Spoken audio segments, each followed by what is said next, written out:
Thank you, ladies and gentlemen, for being here. Apologies for those brief technical issues. Welcome to this opening session of the Virtual Island Summit from the Pacific Islands to the world. My name is James Elsmore. I'm the CEO of Island Innovation, the host of the Virtual Island Summit, and we're delighted to have some really wonderful speakers joining us here for this opening session. Shortly, I'll be handing over to our moderator, Cheryl Jackson, who will be leading the conversation.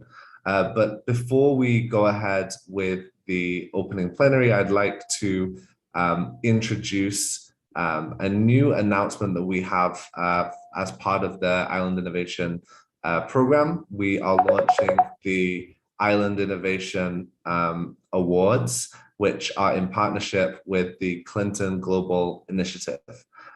I'd now like to introduce a video from President Bill Clinton, who will introduce this new program as part of the Island Innovation Network. Thank you.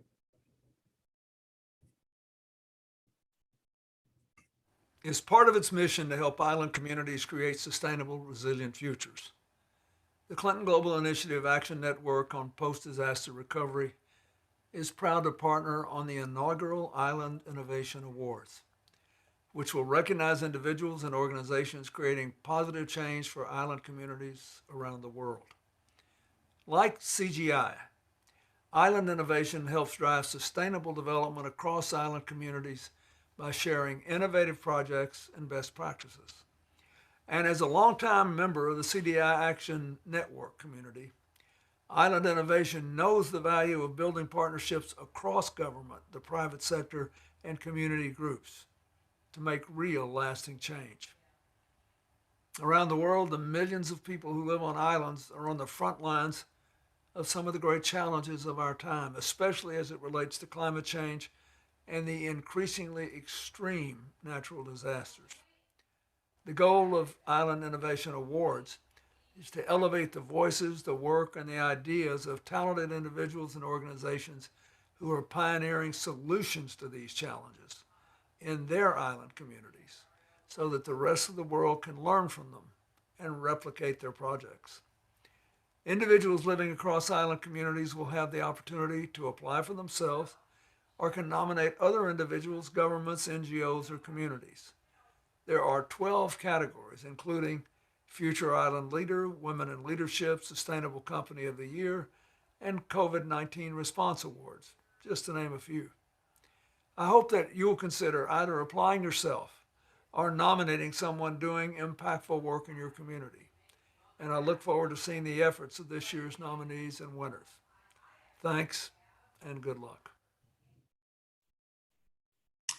And we are honored to be partnering with the Clinton Global Initiative as part of this new network. We'll post shortly a link into the chat where you'll be able to see more information on those awards, and there'll be more opportunities to ask further questions about the program and where what that opportunity is. I think we're so excited as Island Innovation to have this program, because it will really be a chance to showcase some of the best projects, as was said by President Clinton, but also individuals. We have class for a young island leader, for women leadership in the SDGs. And we also have a class for the Island Innovation Ambassador Program. For projects, for organizations, you can see all of that information laid out on our website. I'm also proud to say that our jury includes a really fantastic jury, including Dr. Daniel Kamen of the University of California at Berkeley, who's the former science envoy at the US Department of State, former president of Kiribati, Anote Tong, former president of the Republic of Seychelles, James Michel, Peter Thompson, the UN Secretary General, General Special Envoy for the Ocean, Sir Hilary Beckles, the Vice Chancellor at the University of the West Indies, the Christine Milne, the former leader of the Australian Greens, Fikitamaloa Katoa Otukamanu, who was the former High Representative for SIDS at the United Nations, and Tavish Scott, the former leader of the Scottish Liberal Democrats and member of the Scottish Parliament for the Shetland Islands, among many others. All of that information will be laid out on the website, and we invite you to look further at that and invite you to enter into the awards. With that, I would now like to invite our moderator, Cheryl Jackson, who is the editor of the Pacific Islands Weekly, Pacific Environment Weekly, and has very kindly agreed to moderate this session. So thank you, Ms. Jackson, over to you. Hi, James. Talofalava, Aspiumai, Masalamaya. It is my distinct honor to moderate the Grand Opening Plenary of the Virtual Island Summit 2021. Although it would be much better if we were together, alas, we have no choice, and we do have to do it virtually. So on that note, I now have the distinct pleasure of introducing our first plenary speaker, His Excellency David Kapua, President of the Republic of the Marshall Islands.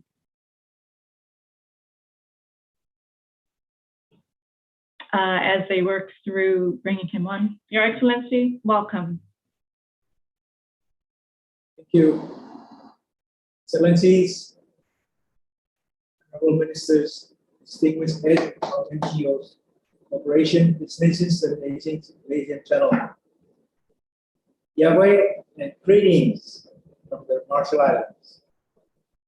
First, my sincere and warm appreciation to Mr. James Smart, an island innovation, for the invitation to be part of this important event. I extend special greetings to President Bill Clinton and thank him for his insightful remarks. Also, my recognition to all the special speakers, guests, and participants taking part in this forum. And to my friends and colleagues, President Sorangal Whips, Jr. of the Republic of Palau, Mr. Henry Punas, Secretary General of the Pacific Islands Forum. Yahweh to you all.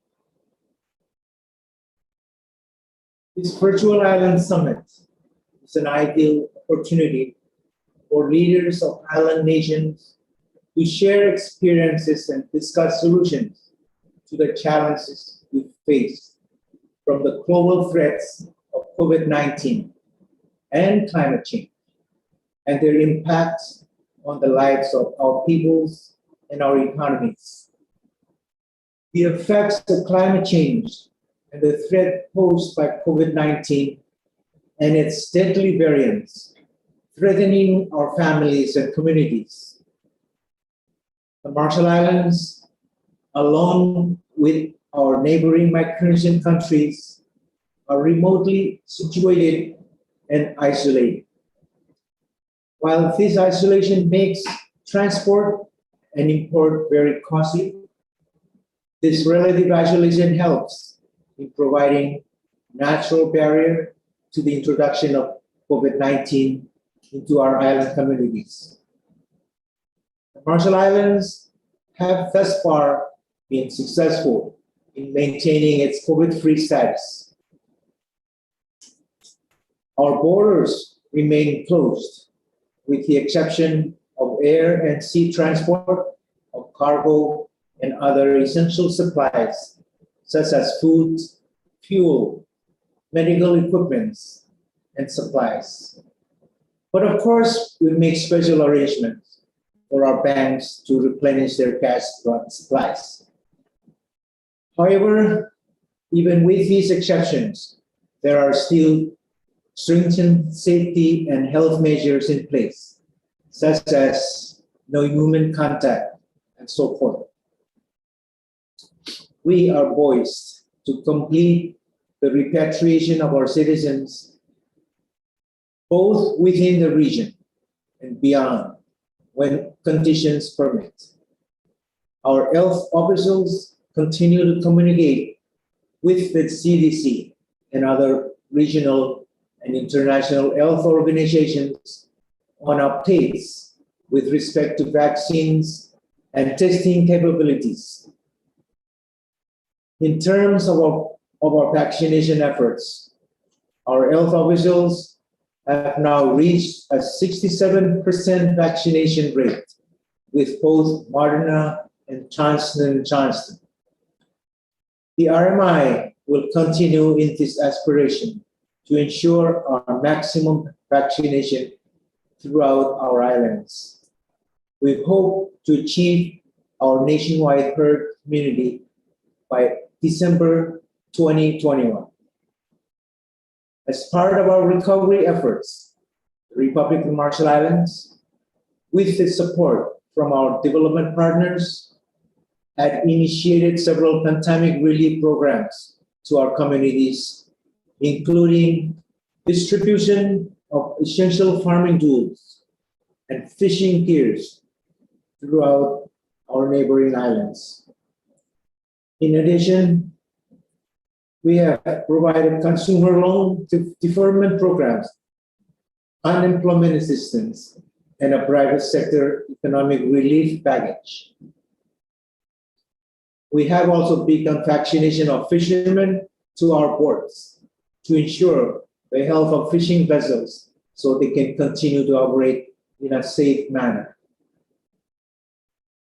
Recent world events have reinforced our trust in the importance of working together as a global community to effectively address the many challenges of our time.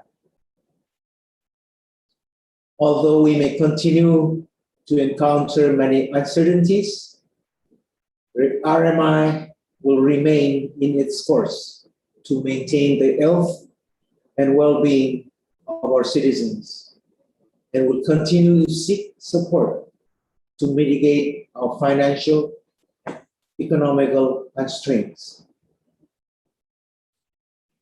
As an island nation, we are attempting to strengthen our economy.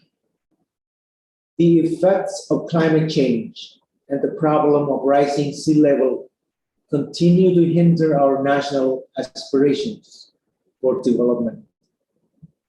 Urgent and ambitious climate change mitigation is the only way forward to safeguard the future of our island nation and avoid a more catastrophic event than this current pandemic. Climate change remains the greatest threat of our time and must be addressed with urgent collective global resolute action. For the Marshall Islands and its people, the risks are dire should the world fail to keep the 1.5 degrees Celsius temperature goal within reach. We applaud the climate summit hosted by President Biden in April and the region's G7 Leaders Summit. For both events have spurred progress, garnered and focused global attention on climate change action. We cheer the European Union's commitment to reduce emissions by at least 55% by the end of this decade, and to become the world's first climate neutral continent by 2050. Thank you, EU. Despite recent progress, we must not lose sight of the fact that the world is off track from achieving the 1.5 degrees Celsius goal needed to safeguard the well-being and survival of our island communities. Last year alone, the economic losses from climate-induced disasters in the Pacific were around $1 billion. Over the past 5 years, severe cyclones and typhoons have devastated our island homes, causing economic damages ranging from 31 to 63% of our GDPs. As our region witnesses the reality of climate change, every day of inaction brings us one step closer to a perilous future, which could see many of our islands disappear. This is far from the future we want for our children and generations yet to come. That is why the UNFCCC negotiations in Glasgow this year are so important. We need to focus on the actual implementation of the Paris Agreement.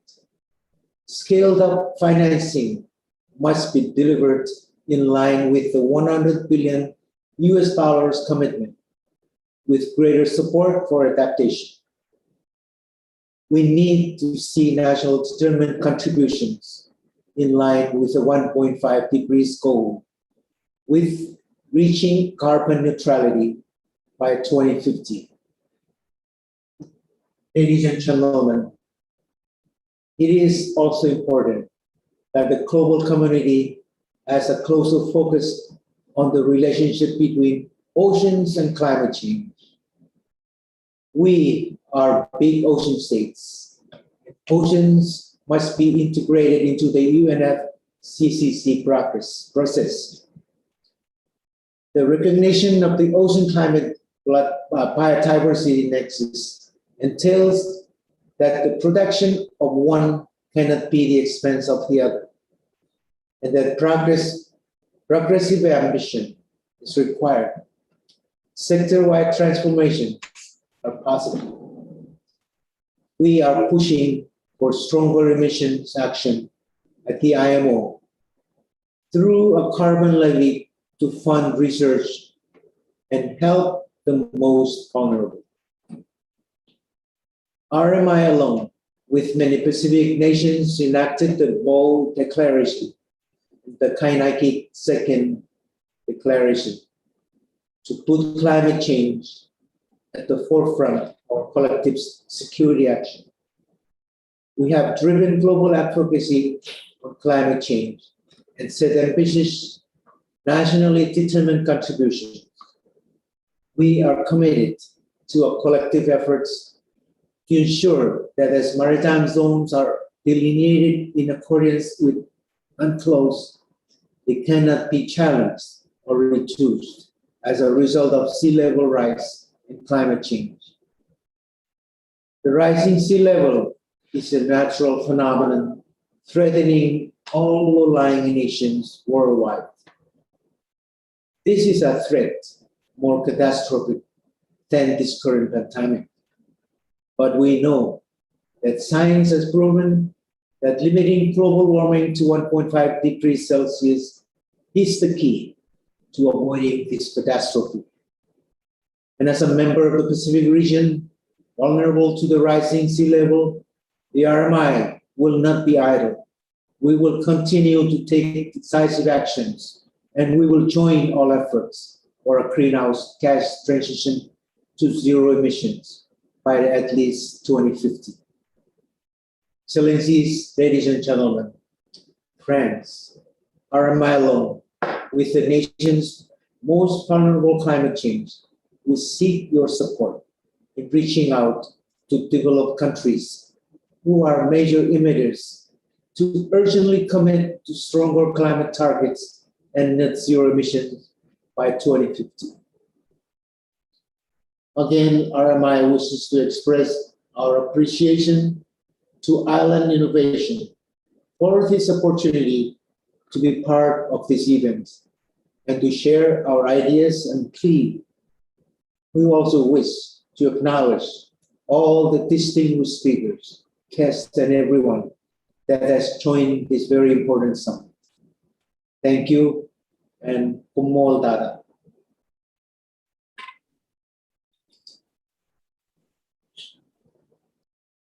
Thank you, Mr. President Fafutai Lava.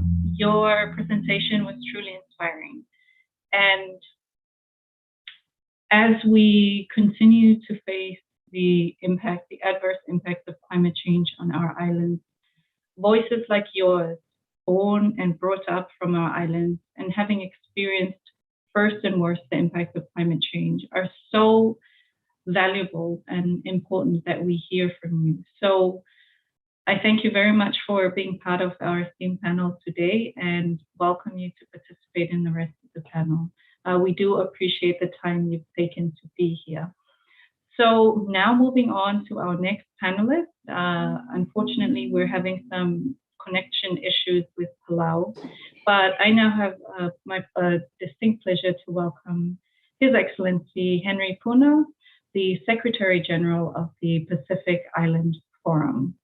Our team, if you can assist in bringing forward Puna. And while we're waiting for our technical issues to come through, okay, welcome, SG.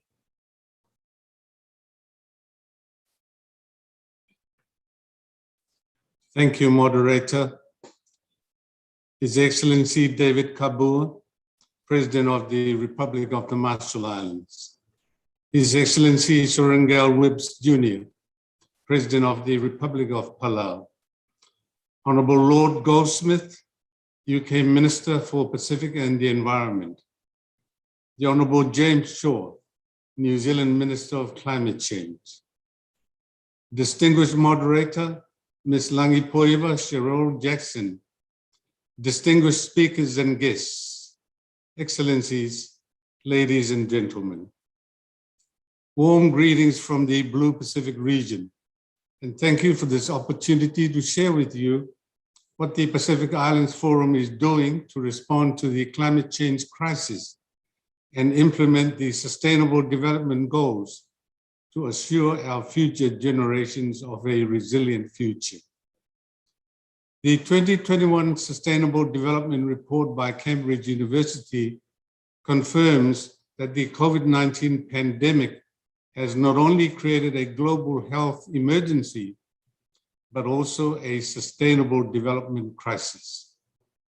And for us here in the Pacific, the situation is further exacerbated by the pressing impacts of climate change, our region's single greatest threat.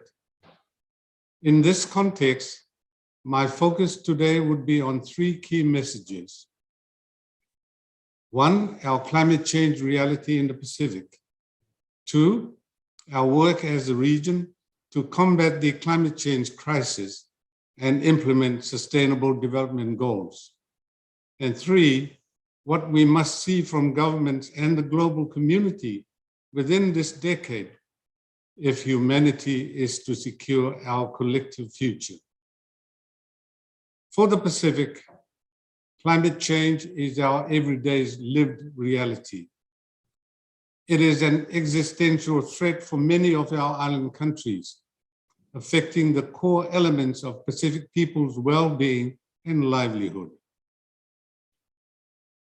For nearly 20 years, as a former pearl farmer, I have personally experienced the turbulent impacts of climate change in one of the most remote atolls in the Pacific, my island of Manihiki. No doubt, there are many similar personal experiences from the island participants in this summit. Last year alone, the economic losses from climate-induced disasters in the Pacific were around $1 billion US. And in the span of a few years, there were 5 Category 5 cyclones that wreaked havoc on our island homes, causing economic damages ranging from 31 to 63% of national GDP for affected countries. And at the current warming level of 1.2 degrees Celsius, our seas are rising with a significant threat to our island countries' sovereignty. These existential challenges have been worsened by the prolonged impacts of COVID-19, placing significant stress on fragile national economies, especially those reliant on tourism arrivals. Excellencies, to secure the future of our Blue Pacific, the leaders of the Pacific Islands Forum are pursuing regional solutions, recognizing that each of our nation's futures, as well as the actions we choose to take, are interconnected. We are defining the collective future we want for our children through the development of our 2050 strategy for the Blue Pacific. This collective vision will put climate change at the center of our development plans, and together we will take ownership of and collectively respond to pressing challenges ahead. Last month, our leaders endorsed a declaration on preserving maritime zones in the face of climate-related sea level rise.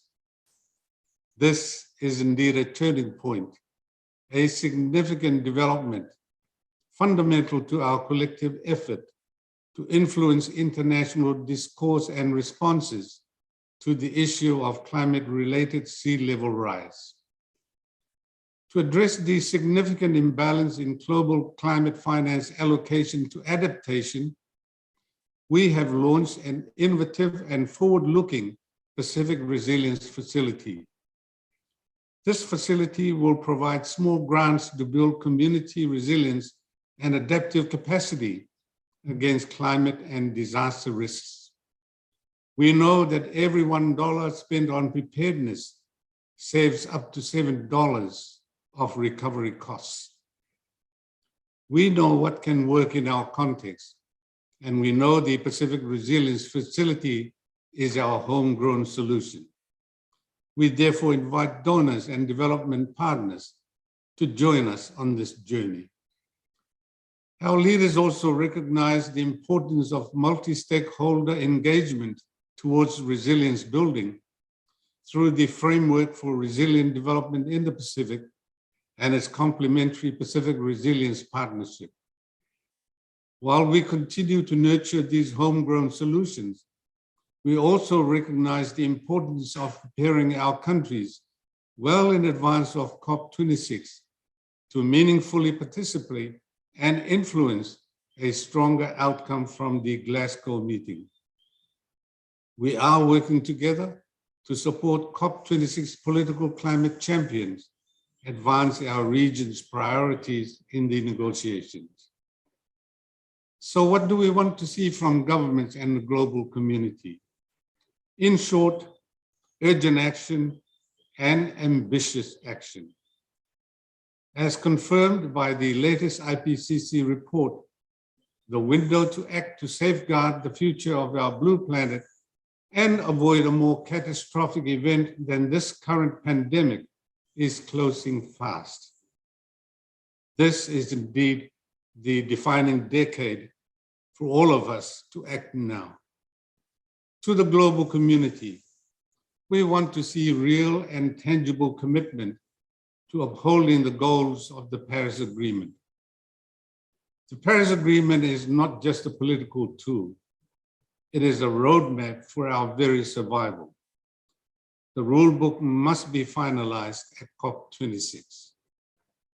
No doubt, there is renewed global focus and progress on climate action over the past months. Yet, these are insufficient. On the current trajectory, our coral reefs would be decimated, and many of our low-lying atoll islands would be uninhabitable within our lifetime. Excellencies, we can have all the commitment and talk in the world, but without real, actual action, particularly by the wealthy and global major emitters, our world will surpass the 1.5-degree threshold within the next decade.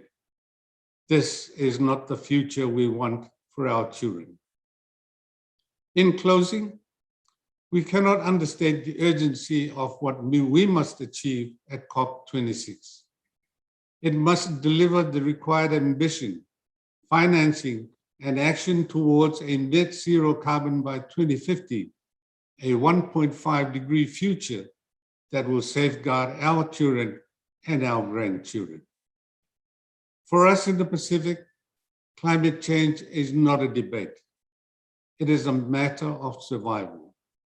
And every day of inaction brings us one step closer to a perilous, uncertain future, which could well see many of our homes disappear.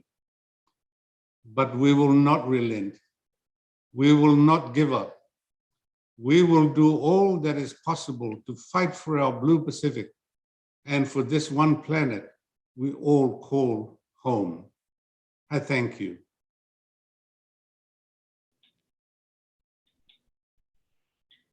Thank you, Secretary General Buna. We really appreciate you being here for the grand opening of the Virtual Island Summit.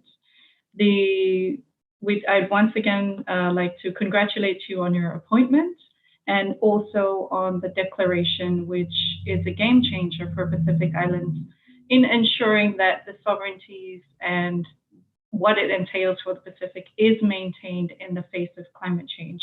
So on behalf of the Virtual Island Summit team, I'd like to thank you once again for being with us. Thank you. And now I'd like to apologize for the change in our lineup of speakers. Of course, with virtual summits like this, there's always technical issues.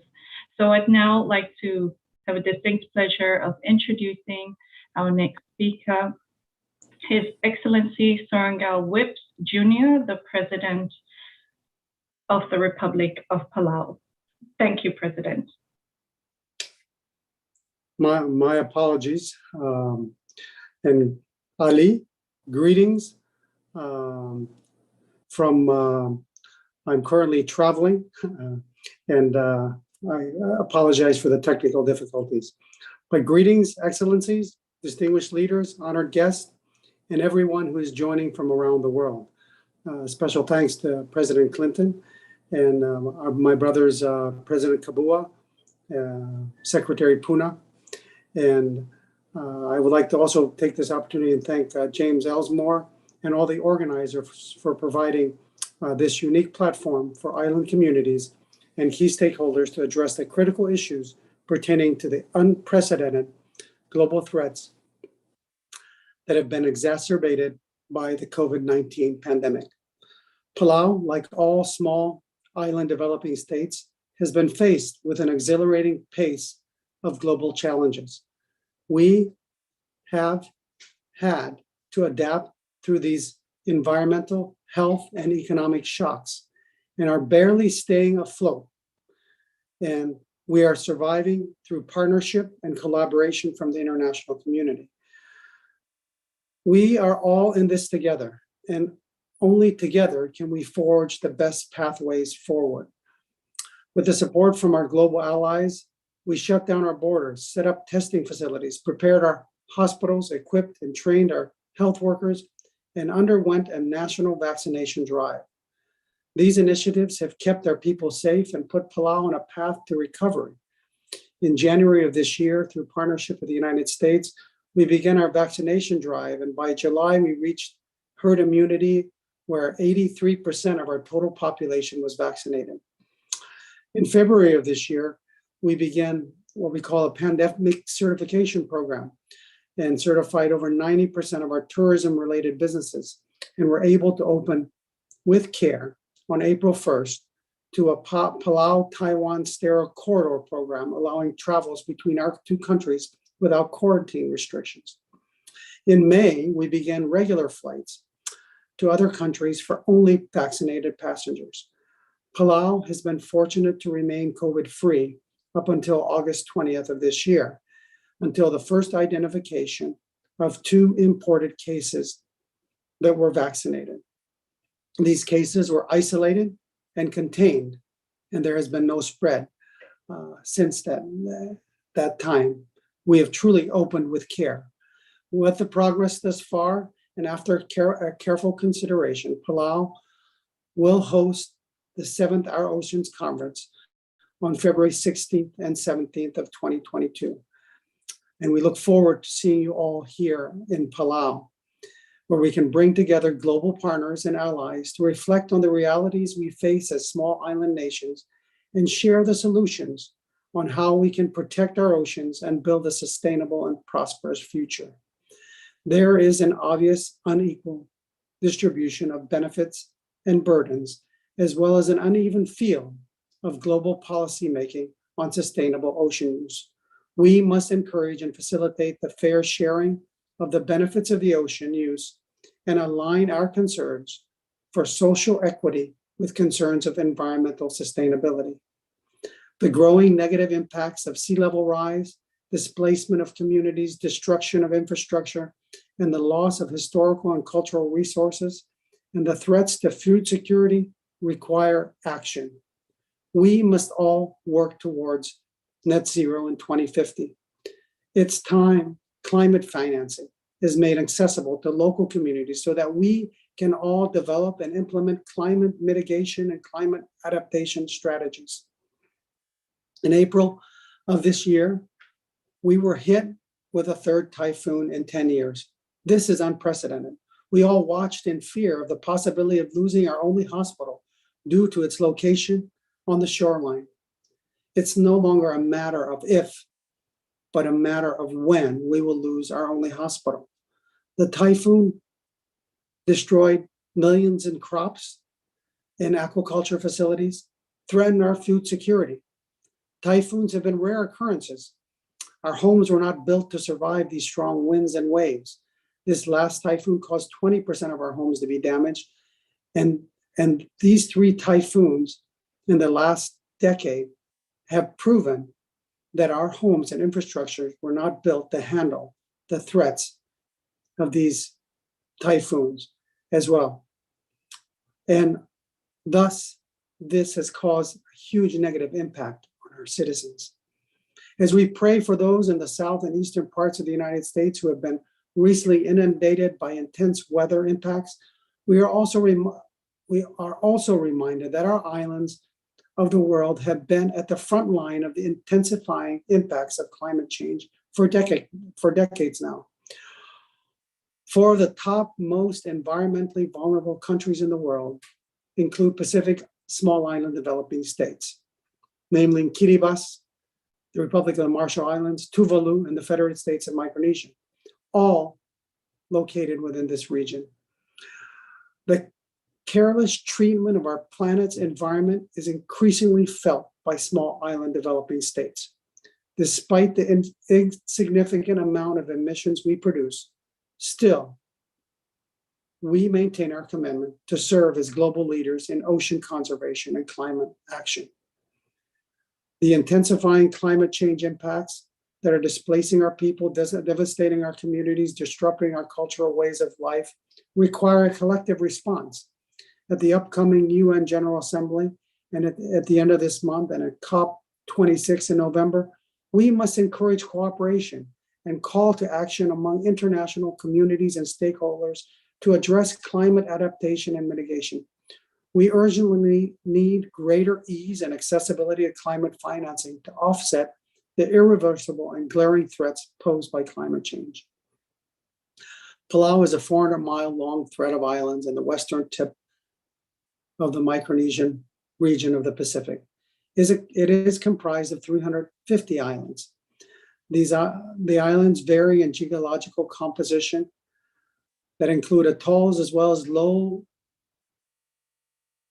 coral, volcanic, and high limestone islands or rock islands. They are all green-capped, mushroom-shaped islands, which Palau is best known for. Most of the populated islands in the main lagoon boast lush jungle vegetation, woodlands, streams, freshwater swamps, estuaries, lakes, seagrass beds, and mangrove forest. Palau has the highest level of marine and terrestrial biodiversity within the Micronesian region. However, its greatest biodiversity is found in the expansive barrier reefs inhabited by more than 800 listed species of sponges and as well as hard and soft corals, 1,300 species of fishes, and 7 species of giant clams. Our reefs also provide a safe refuge for a variety of endangered mammals such as the dugong, reptiles, and such as the hawksbill and green turtles and the saltwater crocodile. The reality is that we don't want to see any of these destroyed or eliminated, so that someday we would have to teach our children through textbooks what we have. Our environment and our people are drowning. There is no denying that our environment must be protected. However, at the center is our most valuable resource, our people. of which Palau claims a total population of 20,000. Despite our small number, Palau has proven in the last couple of decades that even the smallest things can have the biggest impacts. Even as a tiny island with limited resources and enormous vulnerabilities, the Palauan people have swiftly mobilized as a nation to protect themselves and remain COVID safe and establish a new normal. Of course, this was only possible because of support from international allies who came quickly together in response to the global pandemic. Today, I urge you to mobilize once again with the same vigor and sense of urgency and take significant action against the climate crisis. As the IPCC report indicated, the time is now to take action. Global scientists have called for protecting 30% of the world's oceans, yet unilateral action by Palau to protect 80% or any one country is not enough.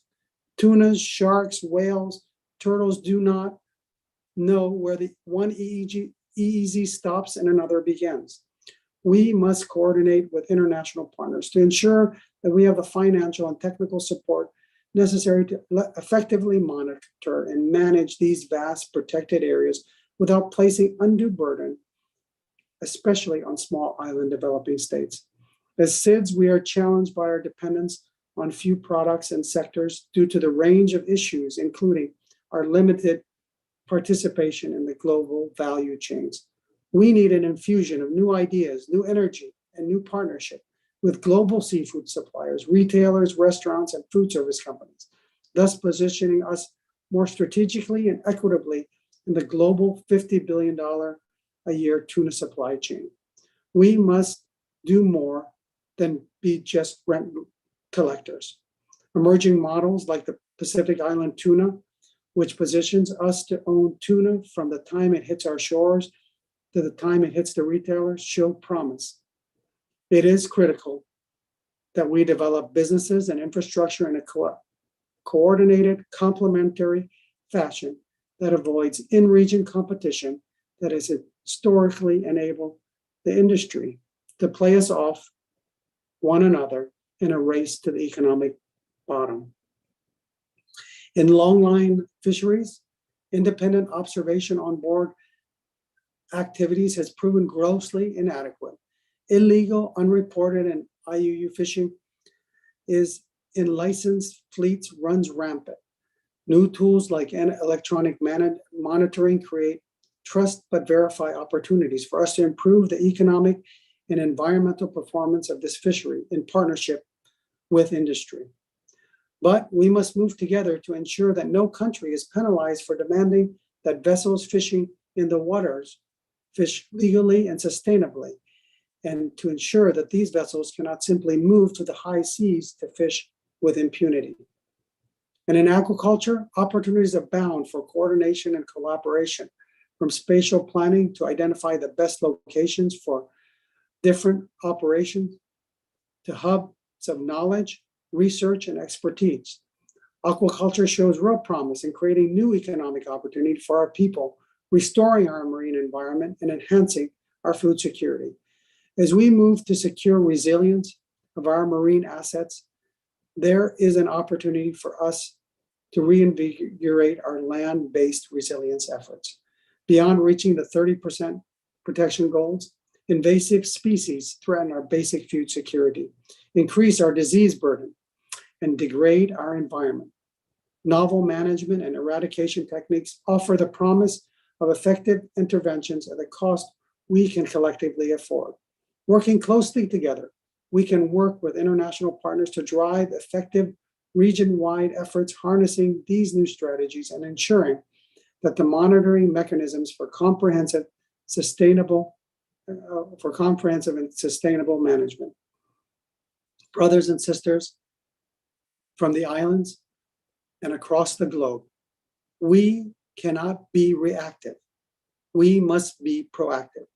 The future is uncertain, no doubt. Amidst threat and degradation is opportunity. Opportunity for us to collectively assert renewed sovereignty over our resources. Opportunity for us to join together to shift the power balance and to define the terms on which we will protect and steward our resources for the benefit of our people.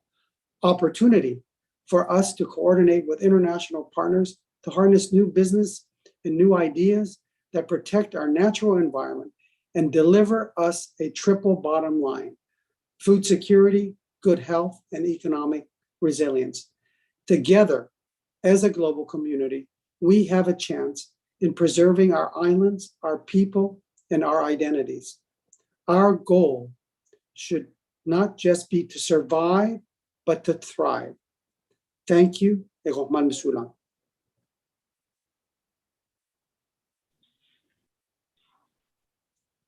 Thank you, Mr. President. It's truly an honor for me to have witnessed this address. And you are receiving many comments from your fans all over the world. So I think it was well worth your time. I would like to thank you from the team at the Virtual Island Summit for, we know where you're traveling, but you took the time out to present today. There is a saying in Samoan that goes like this: which means it is small, but it stings. And whenever I hear this metaphor in our chiefly language, I think of Palau, because Palau may be small, but it is a beacon of hope when it comes to oceans across the world. The work that Palau has done has been truly inspiring for the size and the number of people and the capacity. It is absolutely inspiring. So congratulations, Mr. President, and thank you once again for being part of our plenary today. Thank you. And now I would like to introduce our next speaker. And the last time I saw the speaker, we were walking in the mangroves of Mota'a in Samoa. He was there for a meeting and he did a site visit to see the direct impacts of climate change on Samoa. So without further ado, I'd now like to invite and welcome Honorable James Shaw, Minister of Climate Change for the Government of New Zealand. Talofa, James. Talofa, tēnā koutou, tēnā koutou, tēnā koutou katoa.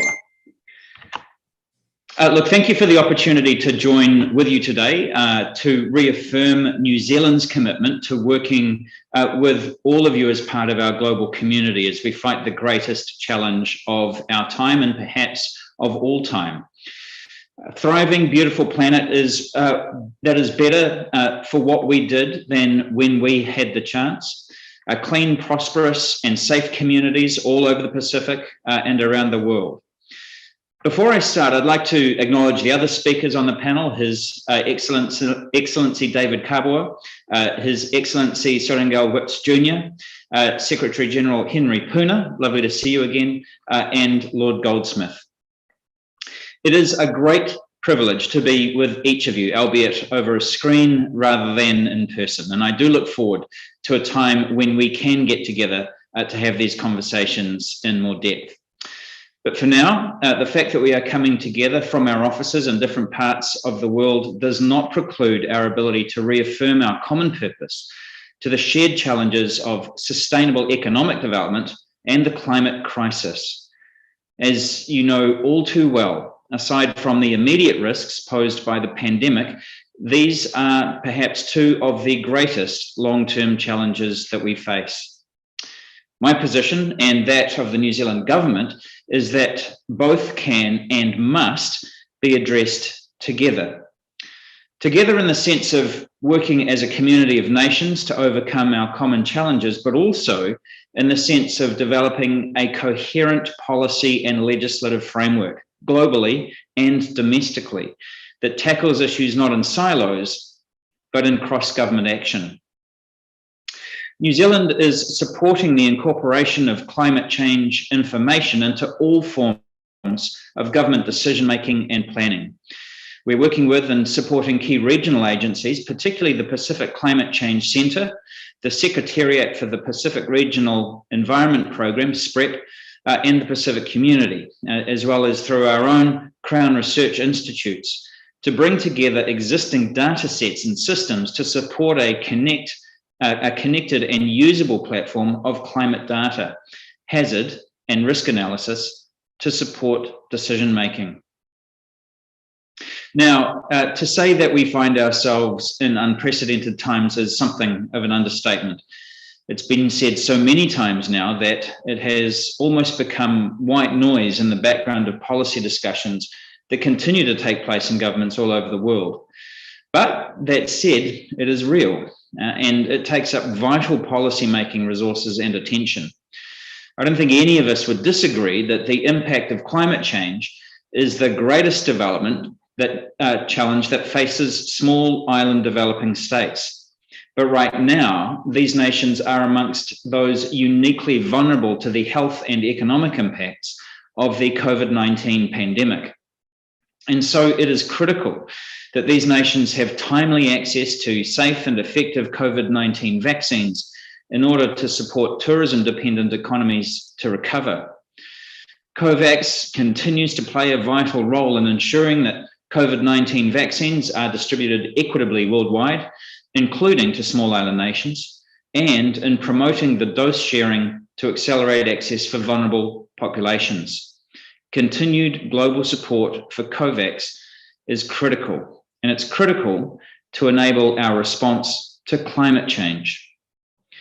For island nations in particular, the pandemic has hit at a time when the impacts highlighted in the most recent report from the Intergovernmental Panel on Climate Change are not academic or a distant threat.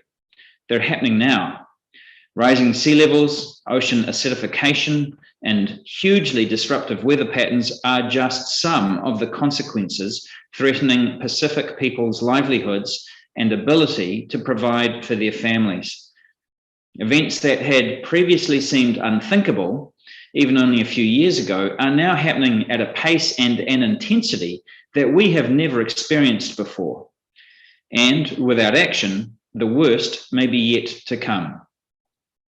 Aotearoa New Zealand is a part of a family of Pacific nations, and like any family, we have a duty to act in a way that benefits all members. We have a long-standing commitment to work with the Pacific and other small island developing states to advance their sustainable development interests.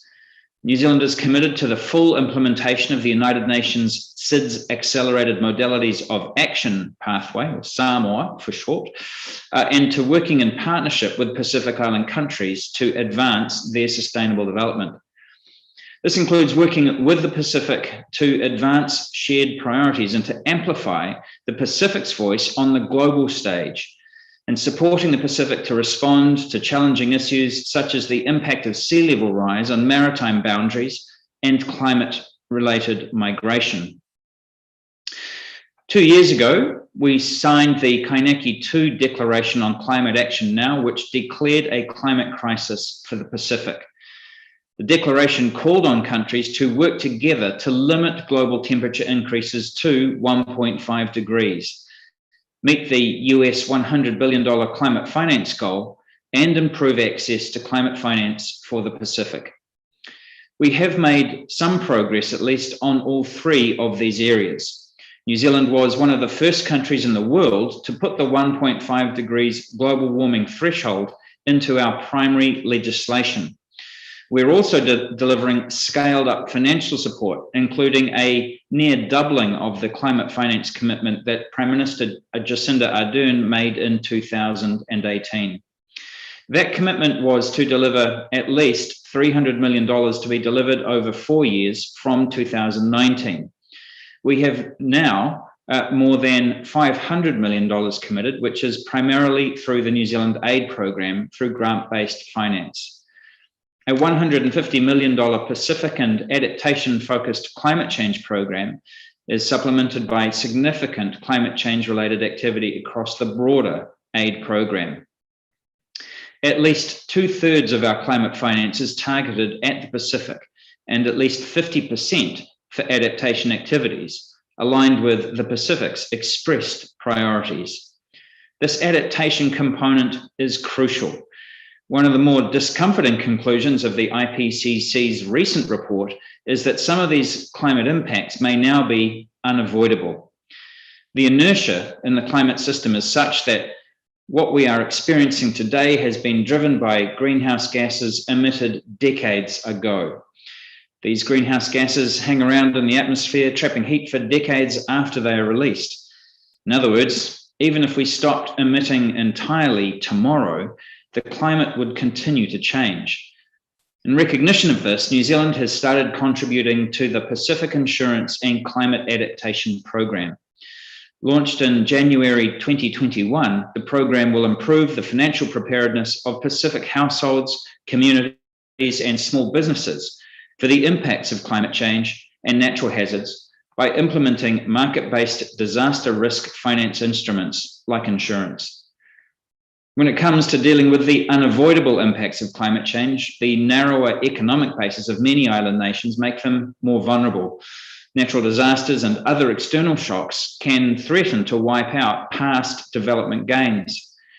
New Zealand believes that these nations would benefit from use of a broader conception of development progress, as it would provide better recognition of their underlying environmental, economic, and social vulnerabilities. While there's much work to be done to build global consensus about the value of a more multidimensional approach, we believe it is critical work that will support long-term sustainable development interests in small island nations. One of my main takeaways from the recent IPCC report is that though we know what may be yet to come, it doesn't make it a foregone conclusion. Amongst the dire warnings is an optimistic note that it is not too late to make a difference. That is, if countries can turn emission reductions commitments into genuine action, if businesses can step up and take urgent and collective action, and towns and cities, regions and local communities can work together, then we have a decent chance of avoiding the worst effects of climate change. And we will need every tool in the toolbox to do this. This means focusing on how protecting and restoring our precious ecosystems, such as oceans and coastal habitats, can help us to mitigate and adapt to the worst effects of climate change. For decades, countries have tried to deal with our biodiversity and climate crises separately, trapping what should be complementary solutions into silos. But the reality is neither the biodiversity crisis nor the climate crisis will be successfully resolved until both are tackled together. And that is now beginning to be recognized. When we talk of nature-based solutions to climate change, we must also acknowledge that a healthy natural environment is an essential pillar of sustainable development. Without it, the prospect of building future prosperity crumbles. New Zealand is actively engaged as a member of the International Seabed Authority, the ISA, in the development of a regulatory framework to govern seabed mining. In my view, biodiversity protection must be a core part of that work. The way I look at it is this, and other challenges we face is that we have a choice. Either commit to taking action that will protect ourselves, the natural environment, and future generations, whilst creating a much better world for us all, or allow emissions to rise and accelerate the pace of the planet's warming, leading to irreversible damage to our precious ecosystems and more extreme weather events like those we have seen recently around the world. It is no exaggeration to say that what we do between now and 2030, especially the decisions we take in the next 2 years, will determine the quality of life for our children and our grandchildren. Those of us in decision-making positions are in power at the last possible moment before the window of opportunity for change closes, maybe forever. And with the evidence now crystal clear, we have been given the chance to do better, to address past mistakes and build a genuinely low-carbon future. Progress towards that goal will not be achieved by a handful of countries like New Zealand stepping up to play its part. It will happen because of countless actions taken by governments, cities, towns, and local communities all around the world. Actions that together can add up to a stable climate for all of us. Nō reira, tēnā koutou, Tēnā tātou katoa.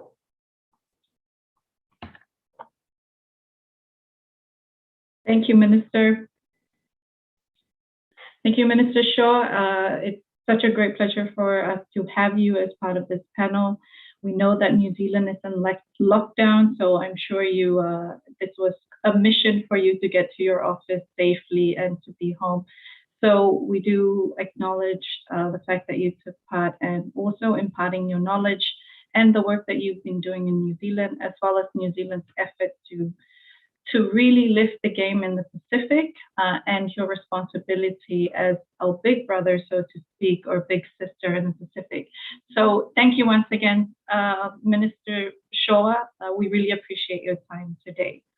And now moving on to a video address from Honorable Lord Goldsmith, Minister for Pacific and the Environment at the Foreign, Commonwealth and Development Office of the UK Government. Good afternoon, and thank you to Island Innovation. It's a huge pleasure to be able to say a few words about the critical importance of working together. As a UK minister, I have special responsibility for our relationship with the Pacific, as well as climate and environment. So I've been able to get to know many small island states right around the world, albeit sadly virtually. And what I've seen is that small islands are really special places, stewards of almost a third of the world's ocean, and rightly proud of the incredible wildlife that is so often unique to each of them. But by their very nature, small islands are also acutely vulnerable to shock, much more so than their income level peers. And this past year or so has really underlined what should be an obvious truth. The pressures are piling up with natural resources, remittances, employment, tourism, government revenues, export incomes all hit hard, even in those islands that somehow managed to remain either completely or almost entirely free of this wretched virus. Rolling out the COVID-19 vaccines is clearly a vital step forward, and I'm really pleased that the UK has been supporting committing £548 million to help roll out in developing countries, and that the G7 leaders have come forward with an additional 1 billion vaccine doses over the next year. But it goes much, much further than that, and much further than COVID. SIDS face existential threats on numerous fronts: sea level rise, extreme weather events, and a warming, polluted ocean are already jeopardizing food and water security and are already undermining biodiversity. And we know that if we continue to destabilize our climate and destroy the natural systems around us, then the consequences will dwarf even this appalling pandemic. So there can be nothing more important than turning that trajectory around. And that's now, I'm pleased to say, one of the UK's top international priorities. And alongside others in the international community, we in the UK affirm that small island states are a special case for sustainable development, from investment in renewable energy to sustainable agriculture and nature-based solutions that benefit climate, nature, and people. And we understand that the difficulties faced by small island developing states are compounded by the reality that global support systems are just not tailored to your specific needs, and that the combination of crisis and hugely complex finance systems is now rapidly stretching existing capacity. So it's imperative that the big global financial institutions both scale up their offer and ensure that climate vulnerable nations, and most of whom are small island developing states, are able to access that finance much more easily. And as one of the biggest contributors to the multilateral system, the UK has an opportunity and also a responsibility to ensure that small islands' needs are met. So we've been working hard to ensure that at least 50% of the Green Climate Fund allocations are for vulnerable countries, including SIDS, and we're pushing for more. We're asking donor countries to spend more of their international climate finance on nature, as the UK is doing with ours. And we're calling on the multilateral development banks to mainstream nature across their entire portfolios and to help countries fulfill the commitments that they made in the Leaders' Pledge for Nature, to put nature on a road to recovery during this decade. And I'm delighted that the UK is working with our co-chairs, Fiji and Belize, and the Alliance of Small Island States to bring SIDS, donors and multilateral organizations together in a series of crucial roundtables on access to finance to recognize the challenges small islands face and to tackle them. Put simply, one size does not fit. And whether it's donors working with metrics and measurements not tailored to small states, or islanders worrying that an abrupt transition from concessional finance will threaten the very development that they've worked so hard to secure and achieve, it's clear our existing approaches, measures, and means of support are not fit for purpose in the present, let alone the future. GNI, gross national income, should be only a starting point, at best. And if we're going to take better account of the vulnerabilities and shocks and strains and success, then we need to achieve a consensus on ways to cast our net much, much wider than dollar values and value the health of our global environment as well. And that means being honest that there is more we can do to make finance less complicated, less burdensome, more responsive, and so on. So with the help of our partners in the Pacific Islands Forum, CARICOM, and the Alliance of Small Island States, we've held regional dialogues in Suva, Georgetown, and New York. And our second roundtable on finance next month will build on those before. It's up to us to work together to improve access to quality climate finance, to respond to the impacts of shocks, and to create fiscal space. And this is urgent now, so the international community cannot keep kicking it down the road.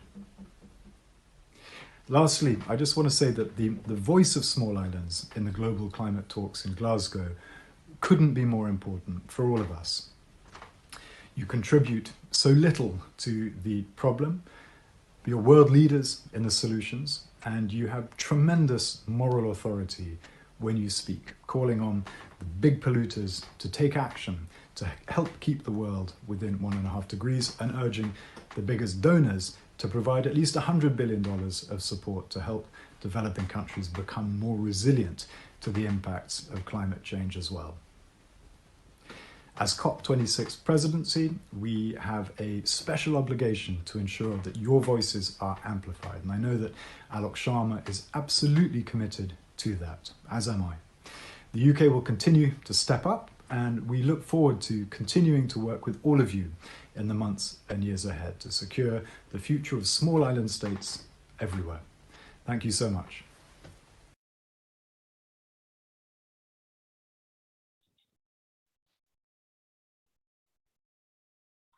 Thank you.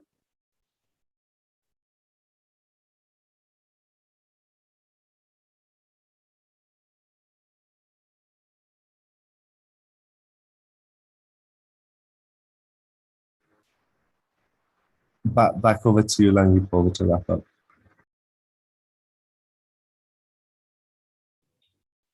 Thank you to Honorable Minister for the video address today. I think it is important to note that he made the time, but it's also to note that as host of the upcoming COP, it is important for us to track how our islands are taking part. So I now have the honor to sum up our plenary session today. We have heard today from our distinguished speakers that climate change continues to be at the forefront of development challenges. The Republic of Palau and the Republic of the Marshall Islands have reiterated the need for action, underscored the urgency of the crisis, and highlighted once again the urgency of the situation that faces our islands.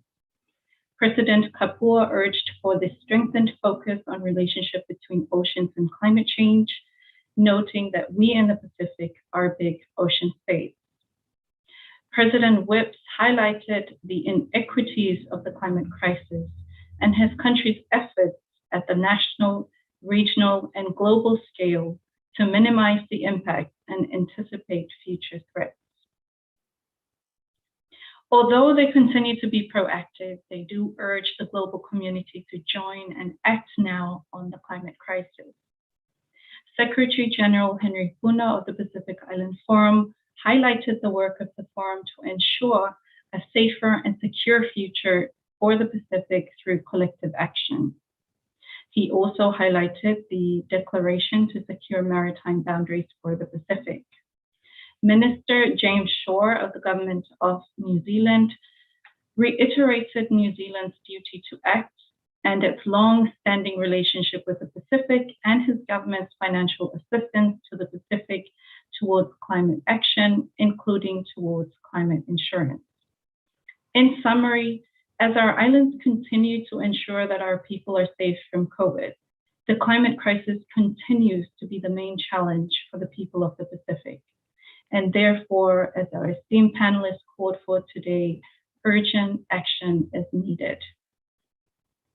So I would like to acknowledge Your Excellency David Kabua, President of the Republic of the Marshall Islands, Your Excellency Sorangel Whips Jr., President of the Republic of Palau, Honorable Henry Puna, Secretary General of the Pacific Islands Forum, Honorable James Shaw, Minister of Climate Change for the Government of New Zealand, Honorable Lord Goldsmith, Minister for the Pacific and the Environment at the UK Government. We are deeply grateful for your time, for imparting your knowledge, and for being with us today. It is indeed a great honor for me to have hosted this session.